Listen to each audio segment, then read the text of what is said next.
അതേസമയം തന്നെ ഈ സംഭവത്തിൽ പ്രതിഷേധം ശക്തമാണ്. ജില്ല മുഴുവൻ പ്രതിഷേധം വ്യാപിപ്പിക്കുകയാണ് കോൺഗ്രസ്. എറണാകുളം ജില്ലയിൽ ഇന്ന് കരിദിനം ആചരിക്കുന്നു. വിവരങ്ങളുമായി കൊച്ചിയിൽ നിന്നും എബി ജോൺ തോമസ് ചേരുന്നു. എബി, ഇന്നലെ അർദ്ധരാത്രിയിലെ സംഭവങ്ങളോടുകൂടി തന്നെ ഈ പ്രതിഷേധം ജില്ല മുഴുവൻ വ്യാപിപ്പിക്കുകയാണ് കോൺഗ്രസ്. ഇന്ന് ഏത് രീതിയിലുള്ള പ്രതിഷേധ പരിപാടികൾക്കാണ് കോൺഗ്രസ് ആഹ്വാനം ചെയ്തിട്ടുള്ളത്? പ്രതിപക്ഷ നേതാവ് അടക്കമുള്ളവർ കോതമംഗലത്തേക്ക് എത്താനുള്ള ഒരു സാധ്യതയുണ്ടോ?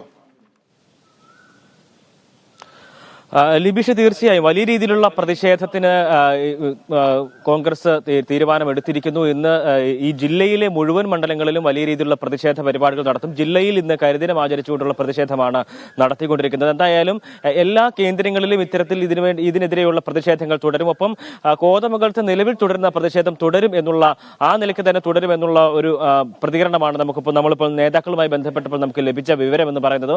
ഒപ്പം തന്നെ പ്രതിഷേധ മാർച്ചുകൾ ഉൾപ്പെടെയുള്ള രീതികളിലേക്ക് ഈ പ്രതിഷേധത്തെ മാറ്റുക എന്നുള്ളതാണ്. ഇന്നലെ തന്നെ അക്കാര്യത്തിൽ ഒരു തീരുമാനം ഉണ്ടായിട്ടുണ്ട് എന്നുള്ളതാണ് കോൺഗ്രസ് നേതാക്കളുടെ ഭാഗത്ത് നിന്ന് നമുക്ക് ലഭിക്കുന്ന വിവരം. എന്തായാലും ഇന്നലെ അറസ്റ്റ് ചെയ്ത നേതാക്കളെ ഇന്നലെ മജിസ്ട്രേറ്റ് മുന്നിൽ ഹാജരാക്കി. ഒപ്പം ഇടക്കാല ജാമ്യം നൽകി അവരെ വിട്ടയച്ചിരുന്നു. ഇന്നിപ്പോൾ 11 മണിയോടുകൂടി ഇവരുടെ കോടതിയിൽ ഹാജരാകണമെന്ന നിർദ്ദേശമാണ് കോടതിയുടെ ഭാഗത്തുനിന്നുണ്ടായിരിക്കുന്നത്. എന്തായാലും ഇവരിന്ന് കോടതിയിൽ 11 മണിയോടുകൂടി ഹാജരാകും.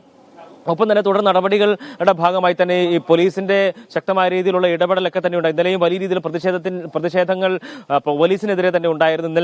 ഇന്ന് പുലർച്ചെ പോലീസിനെതിരെ കൊലവിളി മുദ്രാവാക്യങ്ങൾ ഉൾപ്പെടെ മുഴക്കിക്കൊണ്ടുള്ള പ്രതിഷേധങ്ങൾക്കാണ് ഇന്നലെ നമ്മൾ സാക്ഷ്യം വഹിച്ചത്. DCC മുമ്പിൽ നടത്തിയ പ്രതിഷേധത്തിലാണ് അത്തരത്തിൽ വലിയ രീതിയിലുള്ള പ്രതിഷേധങ്ങൾ, പോലീസിനെതിരെ രൂക്ഷമായിട്ടുള്ള വിമർശനങ്ങൾ ഉൾപ്പെടെ നടത്തിക്കൊണ്ടിരുന്നത്.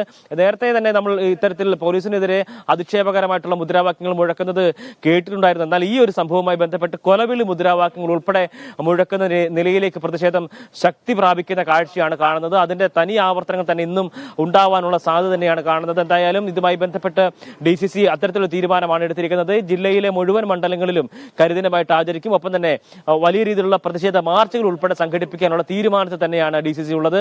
ആ നിലയ്ക്കുള്ള പ്രതിഷേധങ്ങൾ നടക്കും. ഇന്ന് ജില്ലയിൽ കരിദിനം ആചരിക്കുകയാണ്.